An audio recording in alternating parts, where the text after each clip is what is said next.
ഇന്ന് നമ്മൾ പ്രപഞ്ചത്തിലെ ചില ഭീമാകാരന്മാരുടെ ലോകത്തേക്കാണ് ഒരു യാത്ര പോകുന്നത്. ഗാലക്സി ക്ലസ്റ്ററുകൾ. അതെ, ഗാലക്സി ക്ലസ്റ്ററുകൾ. പ്രപഞ്ചത്തിലെ ഏറ്റവും വലിയ ഘടനകൾ എന്നു പറയാം. നമ്മളിന്ന് NSF NOIR ലാബിൽ നിന്നുള്ള ഒരു ലേഖനം അടിസ്ഥാനമാക്കിയാണ് സംസാരിക്കുന്നത്. അതിൽ ആബൽ 3667 എന്നൊരു ഗാലക്സി ക്ലസ്റ്ററിന്റെ ഒരു കിടിലൻ ചിത്രമുണ്ട്. ഓ, ആ ചിത്രം വളരെ പ്രധാനപ്പെട്ട ഒന്നാണത്. അപ്പോ ഈ ചിത്രം എന്താണ് നമ്മളോട് പറയുന്നത്? ഈ ഗാലക്സി ക്ലസ്റ്ററുകൾ എങ്ങനെയാണ് ഉണ്ടാകുന്നത്? പിന്നെ ഈ ഇൻട്രാ ക്ലസ്റ്റർ ലൈറ്റ് അഥവാ ICL എന്താണത്? ഇതൊക്കെ നമുക്കൊന്ന് വിശദമായി നോക്കാം. തീർച്ചയായും. ആദ്യം തന്നെ ഈ ഗാലക്സി ക്ലസ്റ്ററുകൾ എന്നു വെച്ചാൽ എന്താണ്? ഒന്ന് ലളിതമായി പറയാമോ? പറയാം. അതായത്, നമ്മൾക്ക് കാണാൻ കഴിയുന്ന പ്രപഞ്ചത്തിലെ ഏറ്റവും വലിയ കെട്ടിടങ്ങൾ പോലെയാണിവ. നൂറുകണക്കിന്, ചിലപ്പോൾ ആയിരക്കണക്കിന് ഗാലക്സികൾ. ആയിരക്കണക്കിനോ? രണ്ട് കാര്യങ്ങൾ. ഒന്ന്, പ്രപഞ്ചം മൊത്തത്തിൽ എങ്ങനെയുണ്ടായി, എങ്ങനെയാണ് ഇന്നീ കാണുന്ന രൂപത്തിലായത് എന്നൊക്കെ മനസ്സിലാക്കാൻ ഈ ക്ലസ്റ്ററുകളുടെ പഠനം സഹായിക്കും. ഓക്കേ. രണ്ട്, നമുക്ക് നേരിട്ട് കാണാൻ പറ്റാത്ത എന്നാൽ പ്രപഞ്ചത്തിൽ ഏറ്റവും കൂടുതലുള്ള ഡാർക്ക് മാറ്റർ, അതിന്റെ സ്വഭാവങ്ങളെക്കുറിച്ചും അതിന്റെ വിതരണത്തെക്കുറിച്ചുമൊക്കെ സൂചനകൾ തരാൻ ഈ ക്ലസ്റ്ററുകൾക്ക് കഴിയും. അവിടെയാണ് ഈ ഇൻട്രാ ക്ലസ്റ്റർ ലൈറ്റ് അഥവാ ICL വരുന്നത്, അല്ലേ? അതെ, കൃത്യമായി പറഞ്ഞാൽ. എന്താണ് ഈ ICL? ഈ ക്ലസ്റ്ററുകൾ രൂപപ്പെടുന്ന സമയത്ത് അതിലെ ഗാലക്സികൾ തമ്മിൽ കൂട്ടിയിടിക്കും, ലയിക്കും. അങ്ങനെ സംഭവിക്കുമ്പോൾ ചില നക്ഷത്രങ്ങൾ അവയുടെ മാതൃഗാലക്സികളിൽ നിന്ന് പുറത്തേക്ക് തെറിച്ചുപോകും. ഓഹോ, പുറത്താക്കപ്പെട്ട നക്ഷത്രങ്ങൾ. അതെ, ഈ അനാഥ നക്ഷത്രങ്ങൾ ക്ലസ്റ്ററിനുള്ളിൽ ഇങ്ങനെ ചിതറിക്കിടക്കും. അവ പുറത്തുവിടുന്ന ആ വളരെ നേർത്ത, മങ്ങിയ വെളിച്ചമാണ് ഇൻട്രാ ക്ലസ്റ്റർ ലൈറ്റ്. അപ്പൊ ഇത് ശരിക്കും പറഞ്ഞാൽ പണ്ട് നടന്ന ഗാലക്സി കൂട്ടിയിടികളുടെയൊക്കെ ഒരു ഓർമ്മക്കുറിപ്പ് പോലെയാണല്ലേ? അത് തന്നെ, ഒരു ഫോസിൽ റെക്കോർഡെന്ന് പറയാം. പക്ഷേ പ്രശ്നം എന്താണെന്ന് വെച്ചാൽ ഈ വെളിച്ചം ഭയങ്കരമായി മങ്ങിയതാണ്. സാധാരണ ടെലസ്കോപ്പുകൾക്ക് ഇത് പിടിച്ചെടുക്കാൻ വലിയ പാടാണ്. അപ്പോഴാണ് ABEL 3667ന്റെ ഈ പുതിയ ചിത്രം പ്രസക്തമാകുന്നത്. അതെ, ഈ ചിത്രമെടുത്തത് അമേരിക്കൻ നാഷണൽ സയൻസ് ഫൗണ്ടേഷന്റെ വിക്ടർ M ബ്ലാങ്കോ ടെലസ്കോപ്പ് വെച്ചാണെന്ന് പറഞ്ഞു. അതിലെ ഡാർക്ക് എനർജി ക്യാമറ DCAM. ശരിയാണ്, 570 മെഗാപിക്സൽ ക്യാമറയാണത്. ചില്ലിയിലാണ് ഈ ടെലസ്കോപ്പ്. ഏറ്റവും അത്ഭുതപ്പെടുത്തുന്നത് ഈ ചിത്രമെടുക്കാൻ 28 മണിക്കൂറിൽ കൂടുതൽ സമയമെടുത്തു എന്നതാണ്. അതെ, അത്രയും നേരം ക്യാമറ തുറന്നുവച്ചാലേ ഈ മങ്ങിയ ICL പ്രകാശം പതിഞ്ഞെടുക്കാൻ പറ്റൂ. നമ്മളിൽ നിന്ന് ഏകദേശം 70 കോടി പ്രകാശവർഷം അകലെയാണ് ഈ ക്ലസ്റ്റർ. 70 കോടി പ്രകാശവർഷം? അവിശ്വസനീയം. ചിത്രത്തിൽ ഒരുപാട് മങ്ങിയ പൊട്ടുകൾ കാണുന്നുണ്ടല്ലോ.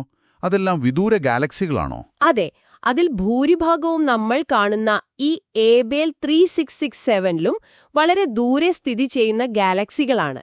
പിന്നെ ഈ ചിത്രത്തിലെ ഏറ്റവും വലിയ പ്രത്യേകതയായി പറയുന്നത് ഇതൊരു ലയിച്ചുകൊണ്ടിരിക്കുന്ന ക്ലസ്റ്റർ ആണെന്നതാണ്. ശരിയാണ്, രണ്ട് ചെറിയ ക്ലസ്റ്ററുകൾ കൂടിച്ചേർന്ന് ഒന്നായി മാറിക്കൊണ്ടിരിക്കുകയാണ്.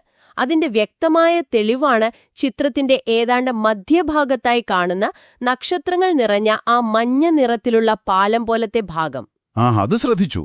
പിന്നെ ചിത്രത്തിൽ വേറൊരു കാര്യം കൂടിയുണ്ട്. ശ്രദ്ധിച്ചോ എന്നറിയില്ല, ചില നീല നിറത്തിലുള്ള നാരുകൾ പോലെ. കണ്ടു. അതെന്താണ്? അത് മിൽക്കി വേ സിറസ് എന്നാണ് അറിയപ്പെടുന്നത്. നമ്മുടെ സ്വന്തം ഗാലക്സിയായ ആകാശഗംഗയിലെ നേർത്ത പൊടിപടലങ്ങളാണ്. നമ്മുടെ ഗാലക്സിയിലുള്ളതോ? അതെ, നമ്മുടെ ഗാലക്സിയിലെ നക്ഷത്രങ്ങളുടെയെല്ലാം കൂട്ടായ പ്രകാശം തട്ടിയിട്ട് ഈ പൊടിപടലങ്ങൾ തിളങ്ങുന്നതാണ് ആ നീല നാരുകൾ. ഈ സിറസും നേരത്തെ പറഞ്ഞ ICLും രണ്ടും വളരെ മങ്ങിയതാണ്. ഓക്കേ, അപ്പോ ആ 28 മണിക്കൂർ എക്സ്പോഷർ എടുത്തത് ഈ രണ്ട് കാര്യങ്ങളെയും പകർത്താനായിരുന്നു. അതെ, ഇവ രണ്ടും തിരിച്ചറിയുക, വേർതിരിച്ചെടുക്കുക എന്നതൊക്കെ ഒരു വെല്ലുവിളിയാണ്. ശരിയാണ്. അതുകൊണ്ടുതന്നെ ഈ ചിത്രം വളരെ പ്രധാനപ്പെട്ടതാണ്. ABEL 3667ന്റെ ഇത്രയും വ്യക്തവും ആഴത്തിലുള്ളതുമായൊരു ചിത്രം മുൻപ് കിട്ടിയിട്ടില്ല. തീർച്ചയായും. ഇനി ഇതിന്റെ ഭാവിയെക്കുറിച്ച് ചിന്തിച്ചാൽ സാധ്യതകൾ ഇതിലും വലുതാണ്. അതെങ്ങനെയാണ്? വെരാ സി റൂബിൻ ഒബ്സർവേറ്ററി എന്നൊരു പുതിയ അതിശക്തമായ ടെലിസ്കോപ്പ് ഉടൻ പ്രവർത്തനം തുടങ്ങും. റൂബിൻ ഒബ്സർവേറ്ററി കേട്ടിട്ടുണ്ട്. അതിലൊരു ഭീമൻ ക്യാമറയുണ്ട്. അത് തെക്കൻ അർദ്ധഗോളത്തിലെ ആകാശം മുഴുവനായി 10 വർഷത്തേക്ക് തുടർച്ചയായി സ്കാൻ ചെയ്യും. LSST, അതായത് legacy survey of space and time എന്നാണ് ആ പ്രോജക്റ്റിന്റെ പേര്. 10 വർഷം? അതെ. ദശലക്ഷക്കണക്കിന് ചിത്രങ്ങൾ കിട്ടും. അതെല്ലാം കൂട്ടിച്ചേർത്ത് നമ്മൾ ഈ ആബിൾ 3667 ചെയ്തതുപോലെ ആകാശത്തിന്റെ വലിയ ഭാഗങ്ങളുടെ അൾട്രാ ലോങ് എക്സ്പോഷർ ചിത്രങ്ങൾ നിർമ്മിക്കാൻ സാധിക്കും. അപ്പോ ICL പഠനത്തിൽ അതൊരു വിപ്ലവം തന്നെ സൃഷ്ടിക്കുമല്ലോ. തീർച്ചയായും. DCAM ഇപ്പോൾ എടുത്ത ഈ ചിത്രം റൂബിൻ ഒബ്സർവേറ്ററിക്ക് 8 വർഷം കൊണ്ട് എന്തു ചെയ്യാൻ പറ്റുമെന്നതിന്റെ ഒരു ചെറിയ സാമ്പിൾ മാത്രമാണ്. റൂബിൻ ഒരൊറ്റ ക്ലസ്റ്റർ അല്ല, തെക്കൻ ആകാശം മുഴുവൻ ഇതുപോലെ വിശദമായി നമുക്ക് കാണിച്ചു തരും. കൊള്ളാം.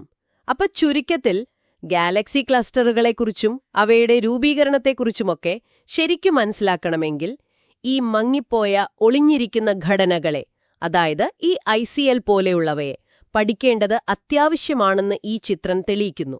അതെ, DCAM പോലുള്ള സാങ്കേതിക വിദ്യകൾ ഉള്ളതുകൊണ്ടാണ് നമുക്കത് സാധ്യമാവുന്നത്. ശരിയാണ്. ഇത് നമ്മളെ മറ്റൊരു ചിന്തയിലേക്ക് കൊണ്ടുപോകുന്നുണ്ട്.